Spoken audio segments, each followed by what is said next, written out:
एक वर्षापूर्वी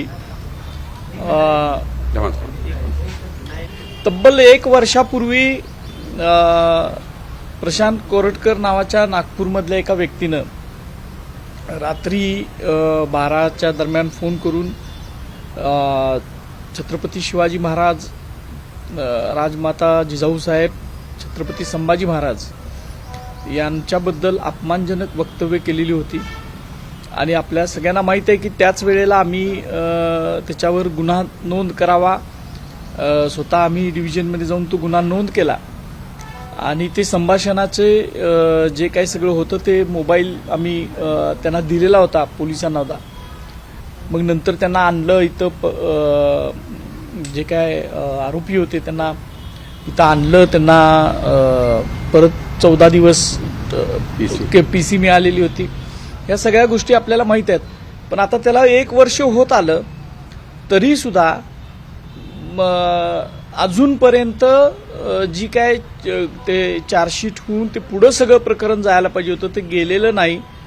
आम्ही सातत्यानं त्याचा पाठपुरावा करत होतो, पण वेगवेगळी कारणं देत ते कशामुळं थांबवलंय, ते पुढं कुठं कोण त्याचे रक्षक आहेत का शासनामध्ये, अशी एक शंका आम्हाला निर्माण झाल्यामुळं काल आमचे वकील ॲडव्होकेट आशिम सरोदे यांनी इतरांनी आम्ही एक लीगल नोटीस पोलिसांना पाठवले की जर पोलीस हे तपास करण्यामध्ये दिरंगाई करत असतील तर आम्हाला न्यायालयात जाण्याशिवाय पर्याय नाही. पुन्हा एकदा आम्ही या संदर्भात न्यायालयाचे दरवाजे ठोठावू आणि शिवाजी महाराज आणि राजमाता जिजाऊसाहेब आणि इतर महापुरुषांच्या बद्दल जे बदनामीकारक वक्तव्य केलेले आहेत आणि ज्या भावना दुखवलेल्या आहेत त्याच्याबद्दल जर शासन गंभीर नसेल तर न्यायालयाची लढाई लढण्यासाठी आम्ही पुन्हा तयारी करतात.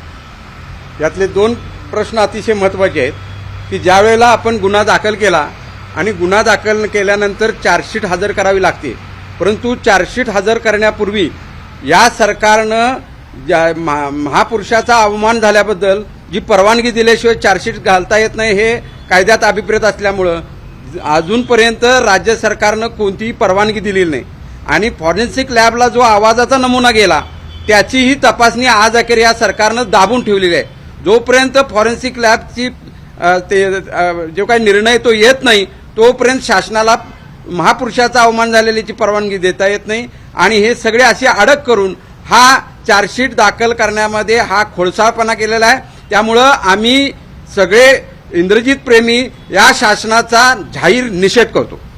पण या सगळ्या नोटीसमध्ये उल्लेख असा देखील आहे की प्रशांत कोरटकर हा दुबईला गेलाय, याची तपासणी व्हावी. त्याचे काही इनपुट तुम्हाला आहेत का किंवा कशामुळे ही शंका तुम्ही घेतलेली आहे, काय त्याचं कारण आहे? नाही, काही माहिती अशी मिळत असते की कारण तुम्ही बघितला तर खूप वरिष्ठ स्तरावर परवा सुद्धा मला एक फोटो आलेला होता की अजूनही ती व्यक्ती वरिष्ठ पोलीस अधिकाऱ्यांच्या संपर्कात आहे. याची काही माहिती आम्हाला येत असते, कारण त्या माहितीच्या आधारावर आम्ही ते म्हटलेलं आहे आणि पोलिसांनी तपास करावा त्या संदर्भात. आम्हाला जे कळालं ते आम्ही त्यात शंका व्यक्त केलेली आहे त्या विषयावर. विचारायचा प्रयत्न केला तरी त्यांच्याकडून काय पॉझिटिव्ह रिस्पॉन्स येत नाही आहे. पोलीस कुठल्या तरी दबावाखाली आहेत का अशी एक शंका येण्या इतपत ते या सगळ्याचा निष्काळजीपणा करतायत असं वाटतं. आणि काहीही आम्हाला माहिती पोलिसांच्याकडनं या विषयाबद्दल मिळालेली नाही. आणि काय सांगितलं जातं की वारंवार म्हणजे जे की वरिष्ठ स्तरावरून आम्हाला परवानगी मिळालेली नाही.